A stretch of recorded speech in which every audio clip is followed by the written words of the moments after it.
Hi, I'm Rachel Storm. I'm here today with Mike Bartolo. Did I pronounce your last name? Okay, Mike Bartolo. Today is January 11th, 2022, and we are here centrally to talk about the Pueblo chili and the development of that, but really to hear Mike's story about his relationship with this very, very popular Colorado vegetable. So thank you so much, Mike, for coming today to talk with us, share your story. I want to start by asking you, where did your interest in seeds and plants come from? When did that begin? Well, first of all, thanks for having me. I appreciate the opportunity to share my story. So I grew up on a farm east of Pueblo in an area called the St. Charles Mesa. So I just grew up in an area that had a lot of farming activity. They were really small family type farms, very small, and what we call truck farms, maybe less than 20, 30, 40 acres, similar to that size, of many multiple types of vegetables. So I grew up in that environment.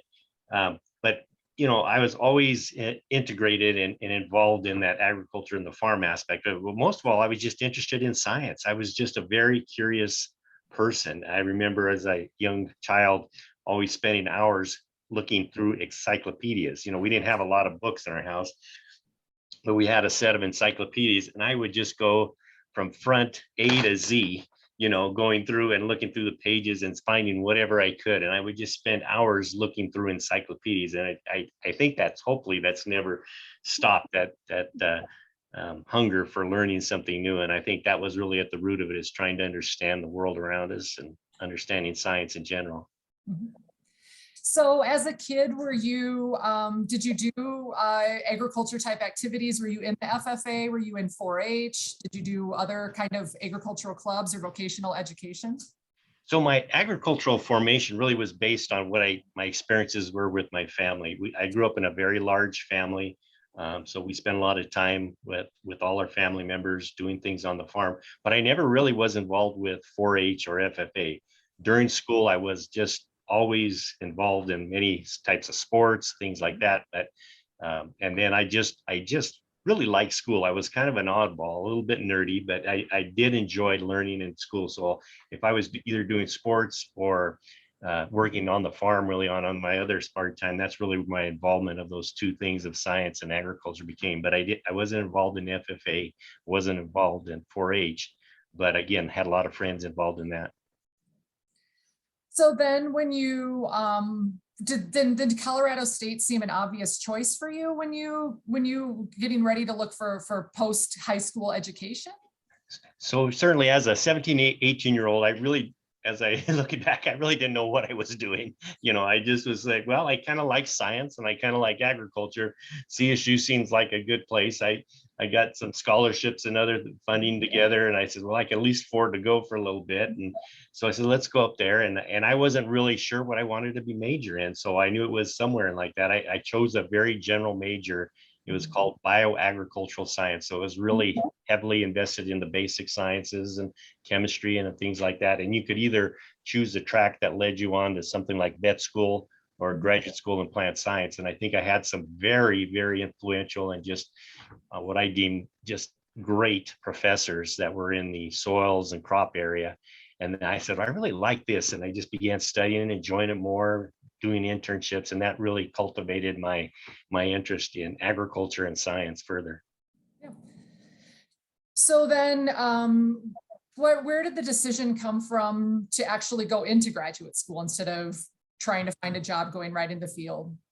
Sure. I think looking back in my life, again, it's just a matter of taking one day at a time and a lot of things more or less falling into my lap. I have no idea if I had a real thought about going into graduate school, but it's like I still enjoy school. I still want to go to school. And lo and behold, there was an opening there for my master's degree. And one of my advisors met my future master's advisor, and they began talking. He said, this gentleman may be interested in going into your program. And so one thing led to another. Again, it was just all chance. And I said, yeah, I want to continue doing it. And it was studying with Dr. Steve Wallner, who was a very influential person in my life. He was my master's. He was a very kind, very thoughtful, very willing to tutor me in a lot of different areas as a scientist. And he studied what was called plant stress physiology, or how plants react to the natural environment. Mhm.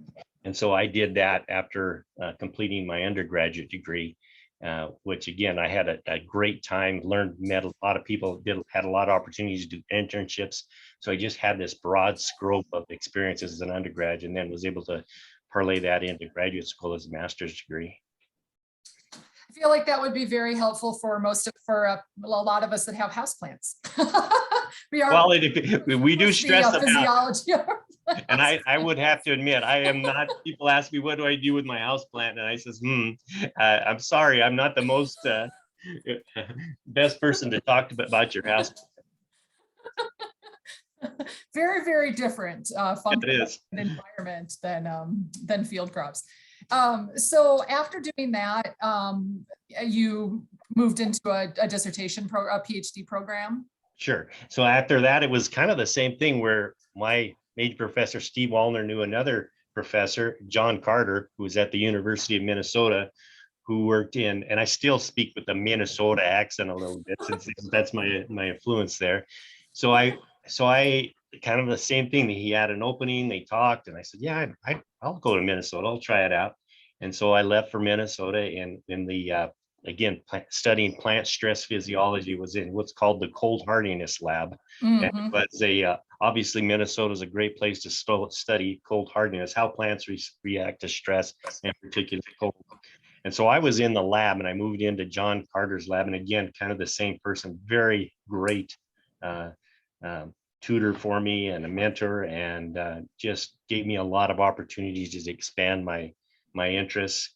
And so I spent most of both my master's degree and my PhD in a laboratory setting. So I wasn't out in the field. It was really a pretty much a departure from my upbringing. So I was at the time, they used to call them gene jockeys, where they used to, manipulate proteins and DNA and other things. And I was looking at under the microscope, spent a lot of my time. So I wasn't outside very much, but it did further cultivate my interest in science. That's fantastic. So you finished the PhD. Right. How do you get back here? So that is another, that's again, like I said, there's so many different fortunate things. So here I am finishing my PhD, what I want to do in my life for the rest of my life. I'm thinking, well, I want to go into be some kind of professor at a university and set up my own lab and do that sort of thing. I'm thinking that way. And then, just browsing through the catalogs one day of job openings. There was something with Colorado State University near Rocky Ford, Colorado, which is about 45 minutes from where I grew up. Very much applied. So it was about back in the field and everything else. And I says, well, this isn't really my cup of tea, so to speak. I think I was anticipating going into more applied, basic type science and things that I would, kind of a campus university setting, lab and everything else. But I said, well, I'll apply for it. And, nothing, it was just happened just right. I was ending up, it was perfect timing. So I guess I'll interview it for it. So I came here and interviewed for the job, and they had a number of people there. And I was, in retrospect, pretty inexperienced and green compared to some of the other candidates. But I think one of the things that they had going for me, well, he wants to come back to this part of the state. He must, you must have something for him. So that was at the end of 1990. And I began working there at the beginning through starting in the early 1991, started my career. And when I first got here, it's like, this is a lot different. It was a farm. It was a real farm and a research farm. So complete departure. And my first impressions were, I didn't really know how long I wanted to be here before I could move to a campus. But 1 year led into the next, and pretty soon later, 32 years later, I'm still was in the same location. So. And what was the specific job you came in for?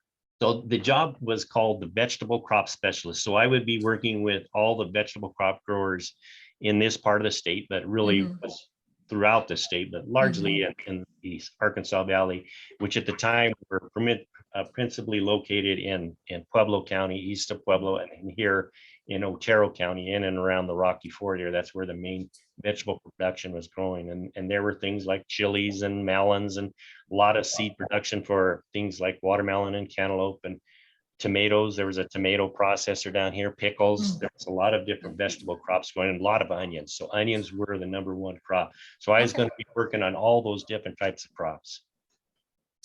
How do you, this is a deep field question, but Sure. how do you overwinter your onions? Well, as far as when I grow them, after I grow in the bulbs, I just put them in a cool, dry place. So that anywhere that's going to have kind of a low moisture content that doesn't prevent rotting and cool and dry and dark. And they seem to do real well. And again, one of it is choosing the right variety. So there's certain varieties that are very amenable to holding up in storage. And that was actually part of some of the research we did, is how to hold up and how to prevent them from decaying. Oh, interesting. Yeah, I just think about the cave that we had when I worked at the plant introduction station that we used to force the carrots to into a 1 year cycle instead of really. Yeah, because we had, they'd start them in flats and then put them in the cave, and to kind of force, a second, think that 1 year is 2 years. Sure. And then they bring them out after they, flowered and put them in the fields, so they condense the season. But the cave was also our tornado shelter. That's good. Yeah, in Iowa, you need that. So then obviously vegetable crops, you've got your fingers into a number of things. How did the chili kind of become the thing that you kept going back to, it seems like? So when I first started, I really didn't have any inclination to be work on chilies or anything else. I was really a kind of a generalist, like a general practitioner. So I was working on a lot of different things, but irrigation management was at the most forefront of it. Water is all in Colorado is the issue. So I was looking at things like drip irrigation, which are more efficient ways to use water. I was looking at a lot of ways to reduce amount of pesticides we use. So, we're heavily dependent sometimes on some pesticides, and now we're looking at for safer chemistries and organic and those types of things. So those are kinds of things I was initially working on. And I've always had an interest in, growing things out, and really the chili, and as far as the whole process of working on the Pueblo chili came about when my father handed me a bag of seed that he had gotten from his sister, Helen Moscow. My uncle, Harry Moscow, had passed away in 1988. So this is about 2 or 3 years after he had passed away. They were cleaning out some things and they had a bag of seed. And my dad said, well, you work at this research firm, I know what to do with it. Here's a bag of seed. And I said, well, I really had no idea what to do with it. So I decided, well, I've got my test plots and I've got some extra space. I'll plant out a few rows of it. And that's really where it started. Had no thought of and direction. So you can see a lot of the direction in my life was kind of whimsical and just serendipitous. And I'm just kind of blown with the wind. I'm kind of like that feather in the Forrest Gump movie, kind of going up, going around. So that's kind of the direction I took. And I just started growing chili from there.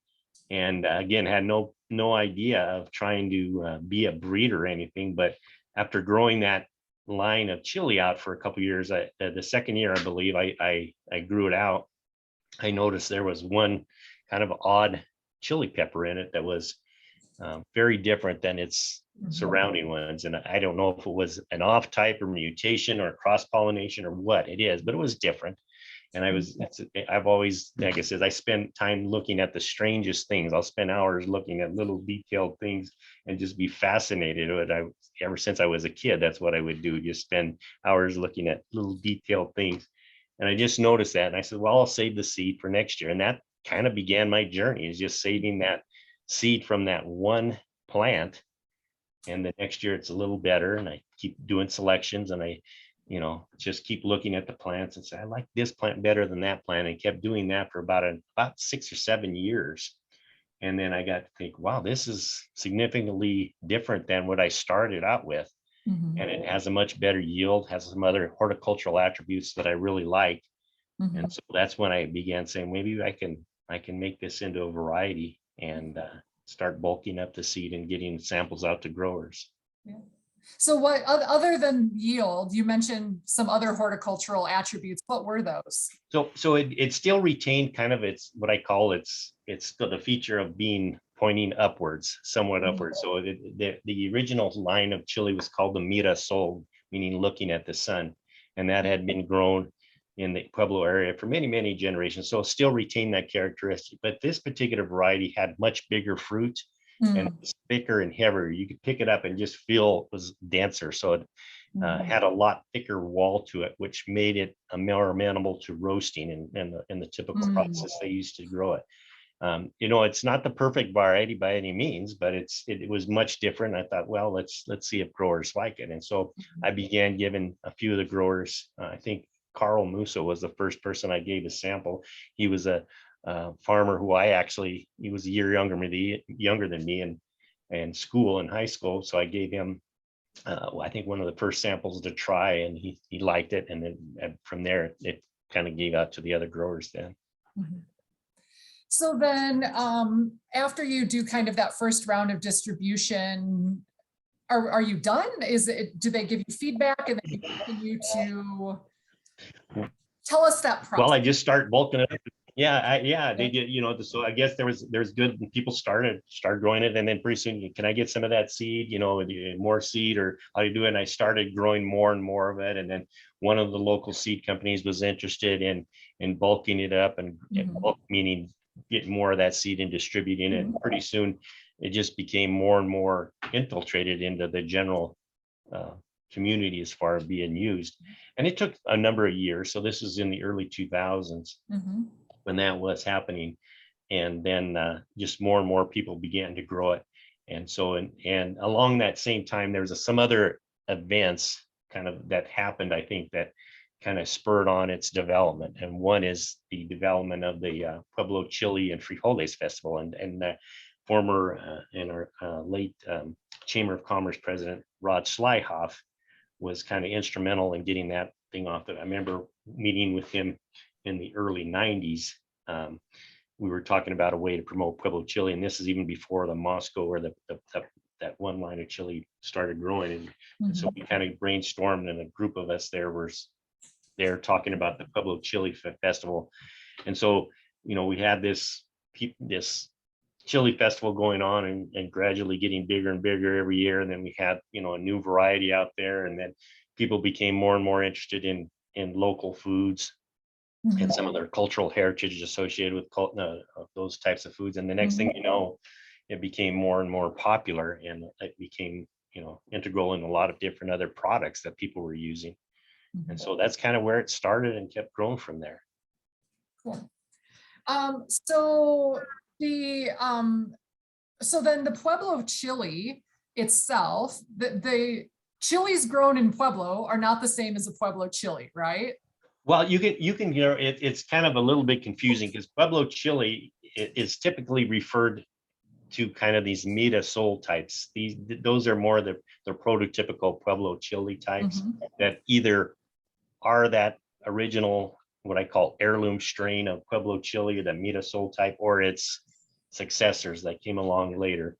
But you can grow other types of chili that, or can be grown anywhere in the world, or developed anywhere in the world. And they can still be, classified as Pueblo chili because they're grown in the Pueblo area. So it's a bit confusing, just as hatch chilies are. Hatch chilies really encompass a wide number of varieties of cultivars. But since they're grown in the hatch area, they're hatch chilies. So right. So then it's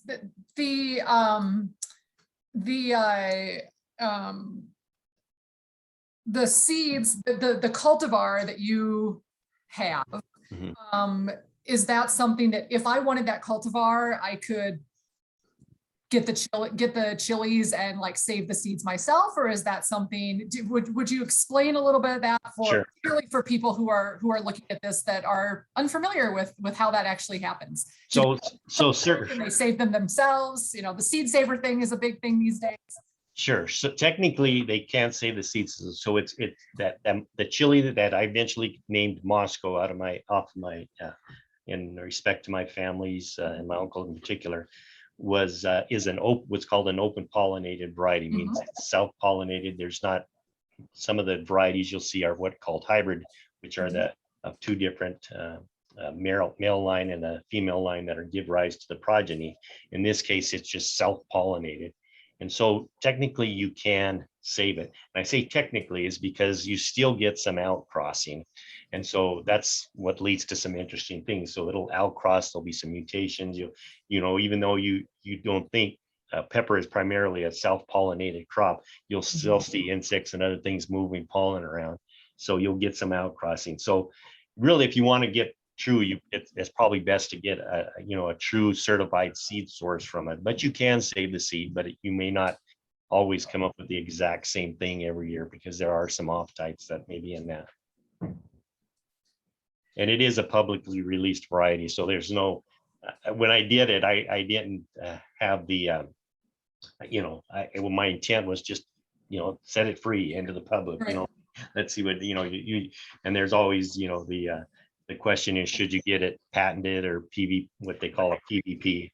And my intent was, this belongs out there, and I just let it. I said, just give it out, and it's such a small niche. There's not, and people like to save their own seeds, and I just didn't feel like that was necessary to kind of get a patent and try to make royalties off it, but just to set it free out there. Yeah. So are you still working on the chili?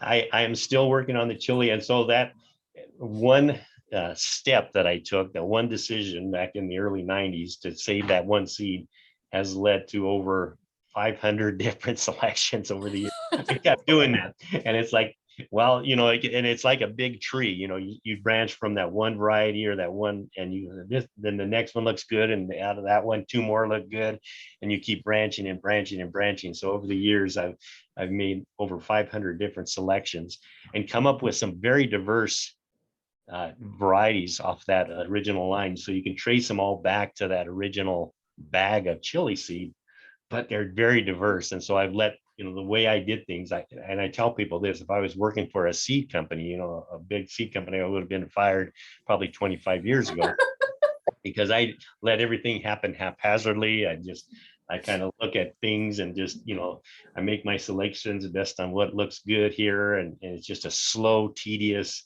random process that I've used. But it's also, been able to come up with some things that are unique. I know there's been a lot of outcrossing. It's not been controlled. I haven't really, spent my life with tweezers doing this, crossing with this, and I just let nature take its course. And a lot of those things fall on their face, but a lot of times you'll get something that's very unique. And so I've got other lines that I really would hope someday would be out there and have people to try. So what are you, so you retired, correct? I did retire. And so but you're still working. I'm still kind of working, and I'm going to be helping a little bit. I'm an emeritus with CSU, and I informed them I would like to continue to work either on my own farm or a relative's farm near Pueblo. Continue working on doing the chili seed. And I still think there's many more lines out there. Like I said, I hope I just continue to keep doing that. We've released several others over the years too that have kind of gained a little bit of notoriety, not as much as the Moscow, but we're still got a few more. So hopefully there'll be a few more left before I leave this world. So what characteristics are you looking for these days? So I wish I could say that. I knew what it was. But sometimes it just strikes me as, I can find a use for that, or there's a purpose for that. But technically, I'm always looking for a good pod size, a nice large fruit. And then I like, thickness, the heaviness and the weight of the pod is something. But I also like the flavor too. So I'm not, people think, I know a lot about culinary aspects. I know nothing about the culinary use of chili. People bring me, I've got jars of salsa back here because people think I know about salsa. I know nothing about that, and I won't admit to that. But I'm always looking for something that's got kind of a sweet flavor to it, and I don't like really hot, spicy stuff. So I just bite the tip of a pod when I'm selecting for it, and kind of try to get a flavor analysis. But I want something that's kind of it's got like a nice flavor and kind of a fruitiness to it, and Mhm. but also it yields well. So, it's got to have those great horticultural traits, and then be able to be roasted. So thick pods, and I use some of my friends kind of as sounding boards for what that is, the culinary, because they have a lot more experience than I do. So if I've got a line of chili that I really like, I said I give them a little bit and says, "Will you try this out and give me?" And I've Yeah. got 2 or 3 of my friends that are really good about that, and they've been cooking for their families. One of the ladies that I work with, she's over in her 80s, and she's wonderful because she knows more about preparing chili than anybody. Then you could assemble 1,000 college students up in Fort Collins and not know a fraction of what she knows about that. And so I've relied on her a lot, and a couple others to give me some feedback from the culinary aspect of it. Mhm. You've mentioned both just now and also a little bit earlier when talking about putting the festival together, that the Pueblo chili means something to people. And can you talk a little bit more about what you've learned about that as over the years, both culturally and culinary, in the kitchen kind of, although I guess that's cultural too. Um, Sure. I think the reason why there's so much interest in the Pueblo chili is because it does mean a lot to them from a cultural standpoint. And I think it's kind of a metaphor for Pueblo in general and the whole community in general, because the Mirasol, the Pueblo chili, was really an immigrant to this country. We think developed somewhere in Mexico, maybe in the Oaxaca region in Mexico, made its way, was grown by mostly Italian farmers hmm, in the area of St. Charles Mesa, and they start using it in our foods and cultures. So it incorporated into Italian foods and other foods, mhm, and then not let alone the Hispanic type foods that were already there. And so we have this great melting pot. So everybody that has a unique experience with it and a connection to it, because it's weaved into their culture. And so it brings up a lot of interesting memories on food and family, and really that gets to the core of who we are. And so that's why I think there's such a um, uh, warm spot in their heart, not necessarily in their stomach if it's too hot, but in their heart for the Pueblo chili. And I think people have really so many good memories with it. So it's not necessarily that it's just this wonderful horticultural food, and it's a great yielding crop or anything. It more has to do with those kind of memories. And I think that's what's important. I think it brings so many different people and cultures together. We can all sit down, maybe that's a metaphor for what we need to do in this country. We need to get together over a bowl of green chili and discuss our differences. And that's what it's done in the Pueblo community, is bring a lot of people together. Thanks. So you mentioned a bowl of green chili. What is your favorite way to eat Pueblo chili? Okay, I've been asked that before, and like I said, I have zero culinary, and people say, "Oh, you should do it this way." And to me, the easiest and the best way to do it is just simply roast it, and prepare it normally, maybe with a little olive oil or something like that, and get a nice tortilla. Or my favorite was with like a fresh made piece of Italian bread, and slap it in there Mm, and eat it just like that, pure and simple, either with a tortilla or a piece of Italian bread, and that's it. And I maybe, like it. yeah, Yeah, nothing else. I've honestly, I have to admit, I've never tried it that way, and I feel like I need to, because Yeah, I going back to kind of those horticultural aspects that you talked about, where you're really selecting, you don't want it to be too hot, you're selecting for the fruitiness. yeah, And I feel like I feel like that comes out pretty well in just a nice roasted chili. And um, yeah. that's why we all love it. I had moved away from Colorado. I'd lived here in the early 2000s and had moved away and came back a couple of years ago to take this job. And that was one of the things. I moved to the East Coast. There's no green chili out there. Like, it's not a thing. I mean, you can get chilies in the store, but like, people don't sit down and eat a bowl of green chili. And that was my favorite thing to come back to, was just being able to sit down and have a bowl. But having a roasted one on a piece of bread or tortilla sounds good. Yeah, and it is. It's just a simple way where you can get the flavor and to me, the tortilla. It's just something. about the simplicity of that Mm. and how, it gets you really understanding more about that food when it's just so simple and it's not hidden or any, it's just Mm. there. It is what it is. It's just a plant that we like and we eat it like Yeah. that. And so Yeah. So you be at the Rocky Ford, you're at, what is the facility specifically that you've just retired from?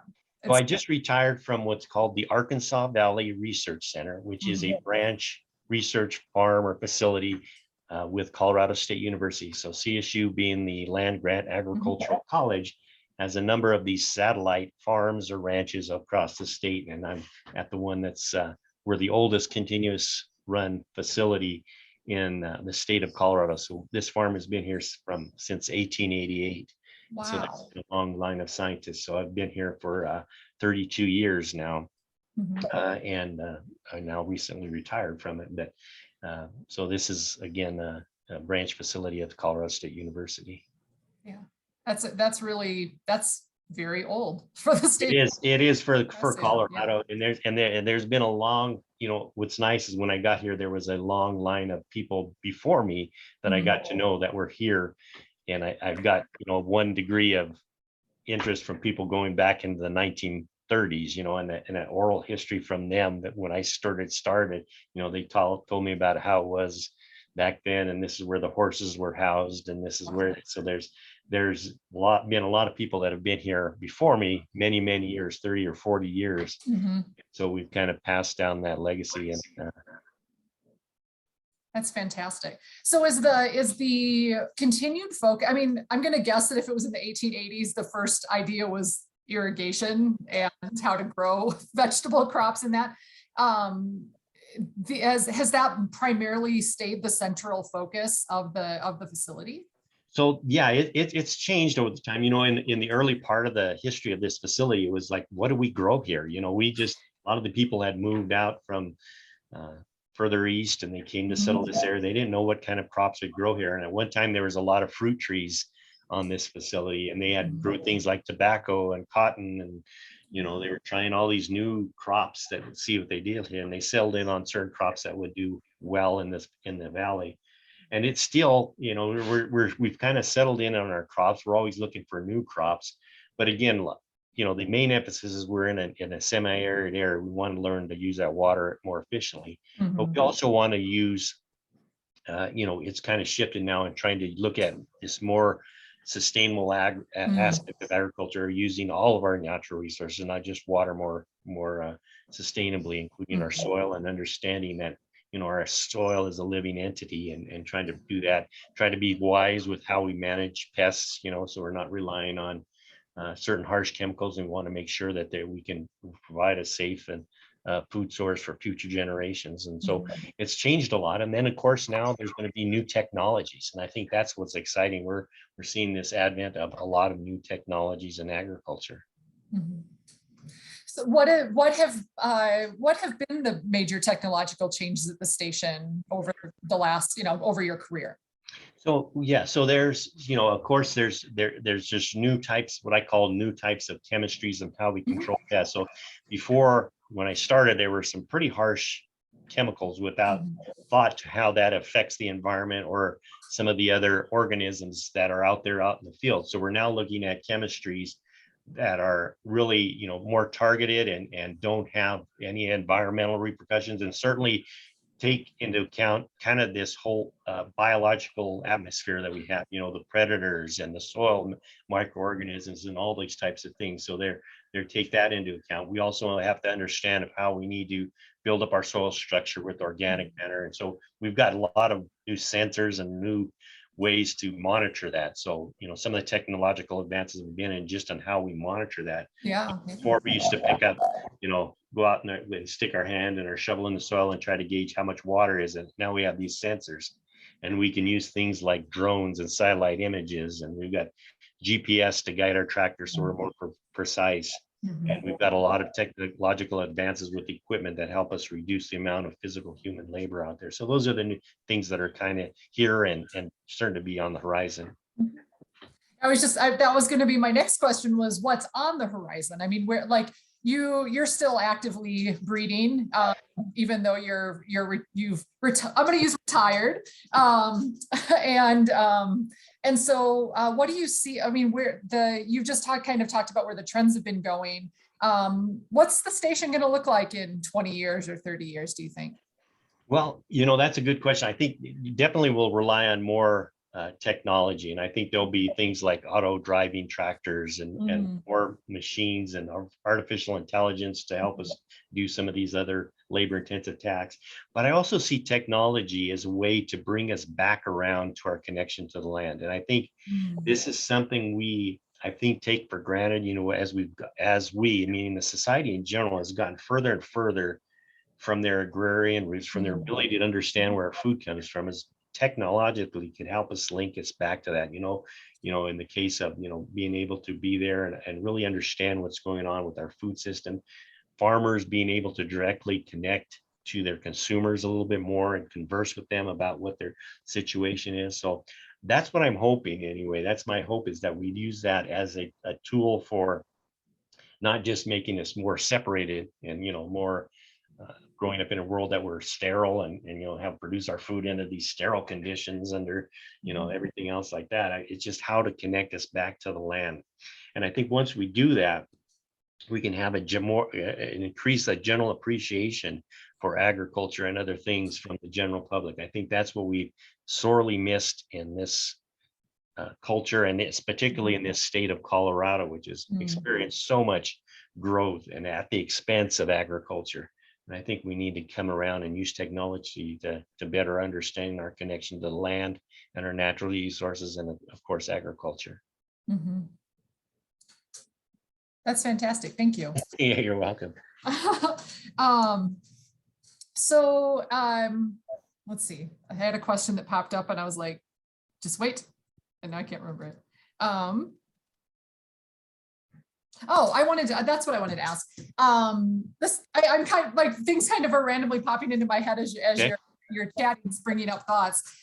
You talked about the fact that the Moscow is open pollinated. But you do a variety of vegetables. Do you also have insect pollinated crops that you need an entomologist on site for? Are you working in conjunction with that, or? Sure, we always work with the different specialists, whether here or on campus, and I have many good friends that are entomologists or plant pathologists. But yeah, we do that. Most of the crops I work with, again, the only one I really have if anything that resembles a breeding program is chili. Most of the other things I'm just doing trials with and that sort of things. But I've worked a lot with melon crops, so watermelon, cantaloupe, honeydew, those kind of cucumbers, and those are needed to be pollinated by insect, particularly bees. And so we're very conscientious of that environment where we need to be respectful of those insect pollinators, and have done studies to help make sure we're providing a good, safe environment for them, because our production is contingent upon having that healthy environment for those insect pollinators. Great. Let's see.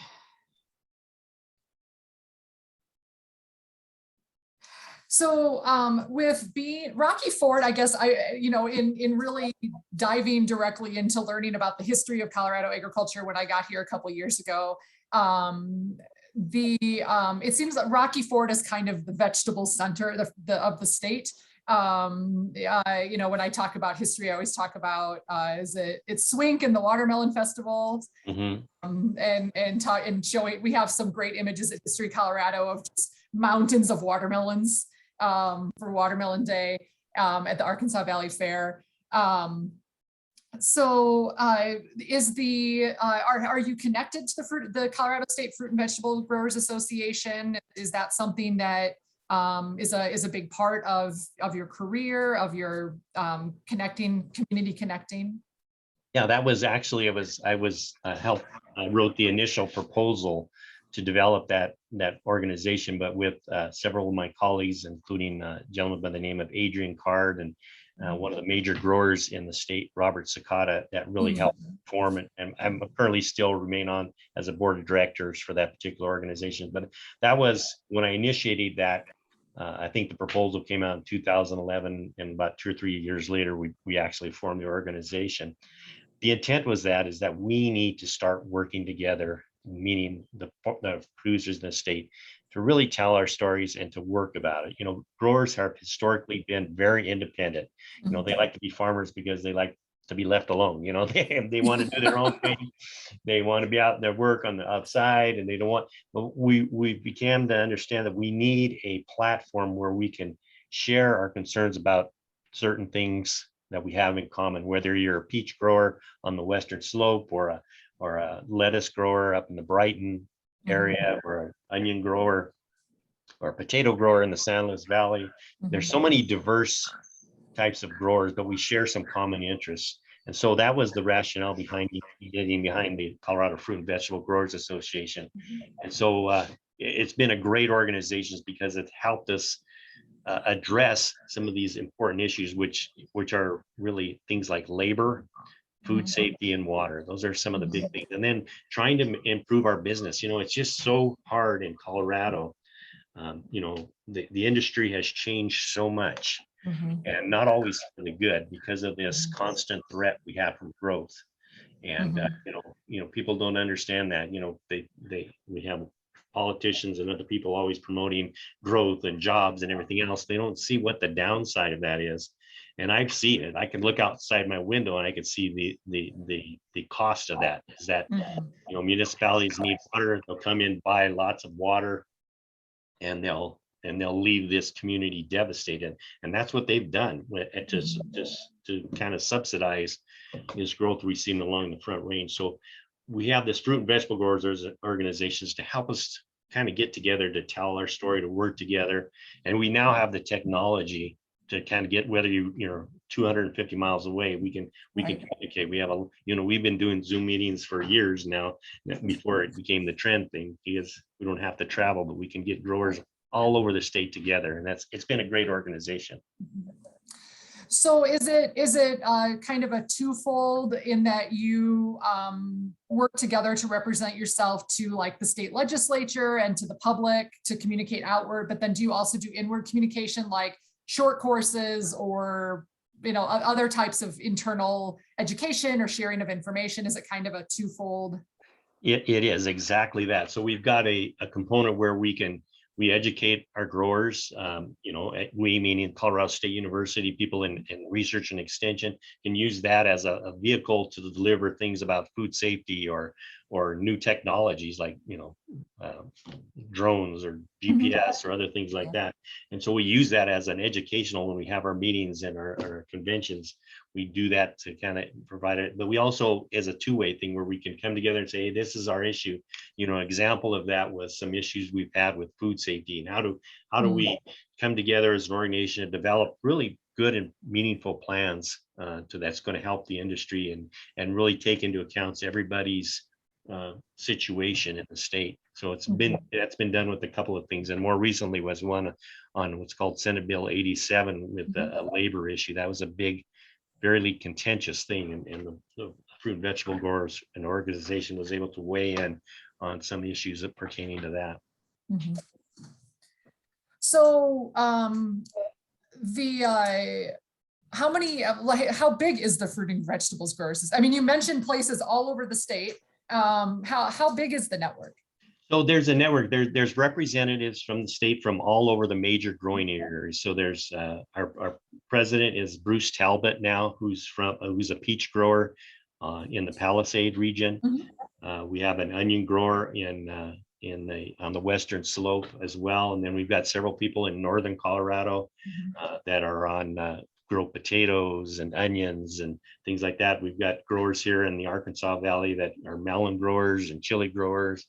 And so it's just, and then people in the San Luis Valley are principally potato growers. So it's just, all over the state in this very eclectic thing. But what, it's like, it's kind of, again, it's an opportunity, even though we're very different, to get together and understand, we have so much in common.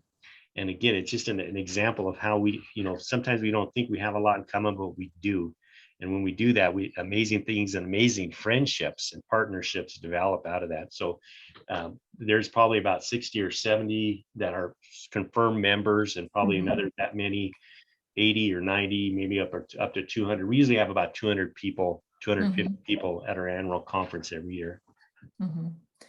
And when it comes to communicating to the public, kind of marketing, marketing, if you will, as far as getting Coloradans to understand why we should care about fruit and vegetables being grown in the state. I know this is kind of an obvious question, but what is the kind of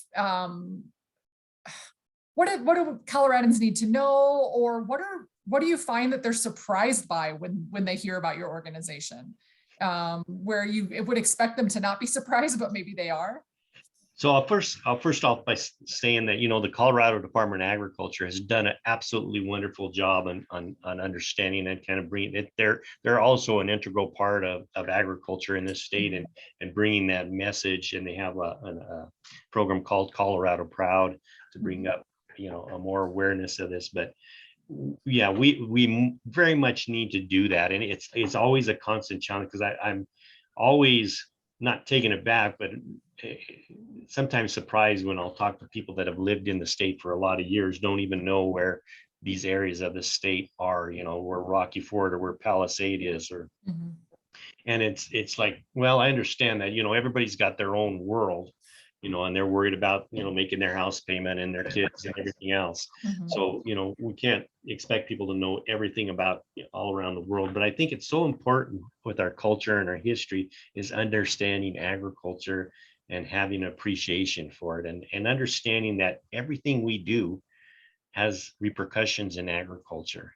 When we turn on our water tap, when we irrigate our lawn, that has an effect. It just doesn't happen randomly. When we go to the food shelf, maybe this pandemic has helped us realize that a little bit more, when we went there and says, oh, there's an empty shelf out in my grocery store. Why is that?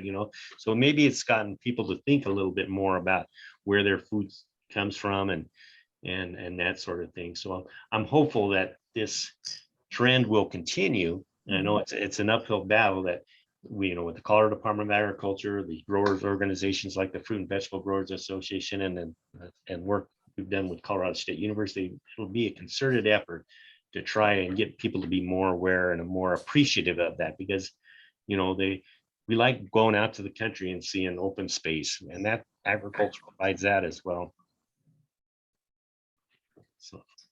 So early in the 20th century, we had a lot of food processors in the state, Cooner and Empson, and where they were doing a lot of processing of fruits and vegetables and pickles and so forth, which kind of went away. But from my research, and correct me if I'm wrong, there's been kind of a resurgence in in-state production. Do you have connections to that? What are the connections between like keeping the food in Colorado to be processed and then go to Coloradans? Sure. Yeah, you're very right. One time we had a lot of different processors here in the valley, and they were the large kind of prototypical type processors. They bring in a lot of product in and can it and do that.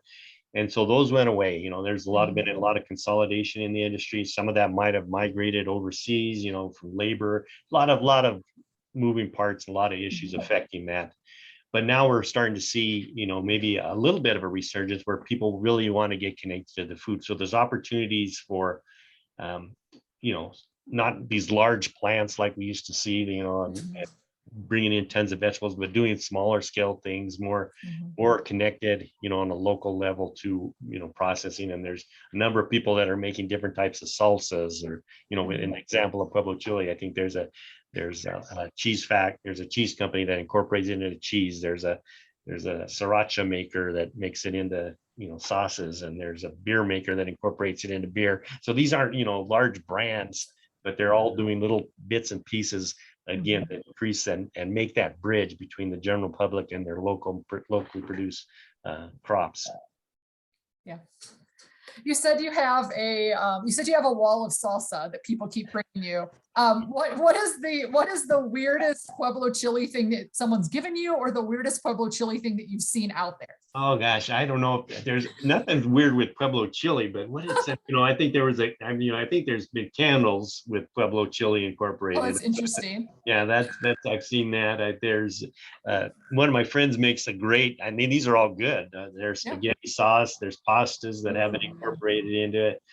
Gosh, the beer is interesting. I like. I'm not a big beer connoisseur, but I do like the beer. It's got kind of an interesting flavor to it. There's what else? There was a really cool ice cream that my cousin Ooh. gave me. It was in Denver that had that incorporated, and I wish I knew what the name of the ice cream place was, but it's a, and that was, I was like, this is gonna be odd, but it was fantastic. I mean, it was just kind of that sweet and then a little bit of savory and a little bit of burn. So I want to say that that has got to be one of the most interesting products I heard. It was the ice cream that had Pueblo chili in it.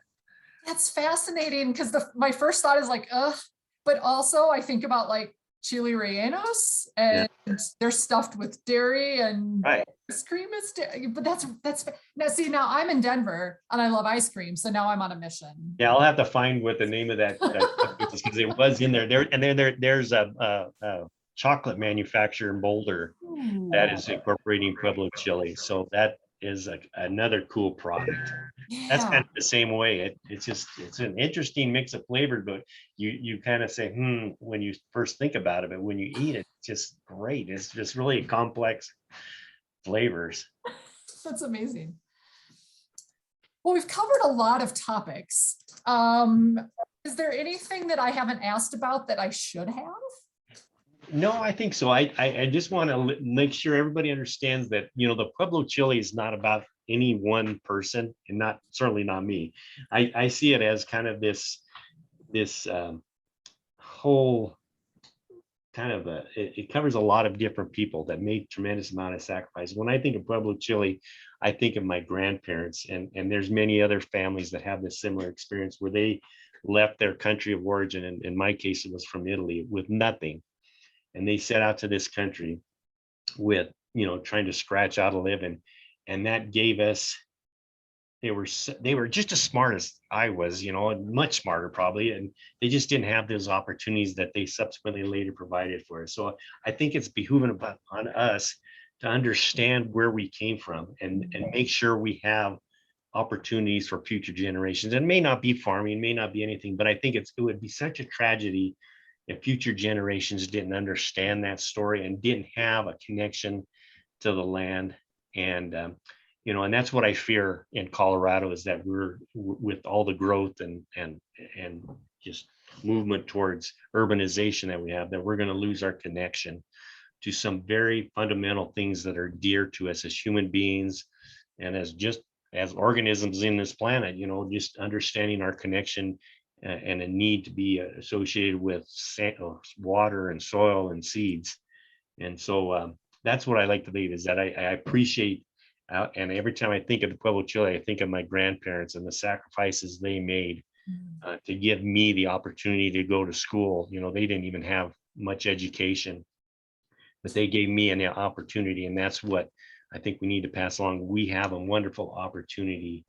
The Pueblo chili is woven into that experience, is a thread that maybe holds us, these generations together, but it's an opportunity that we want to make sure other future generations have. So Thank you so much.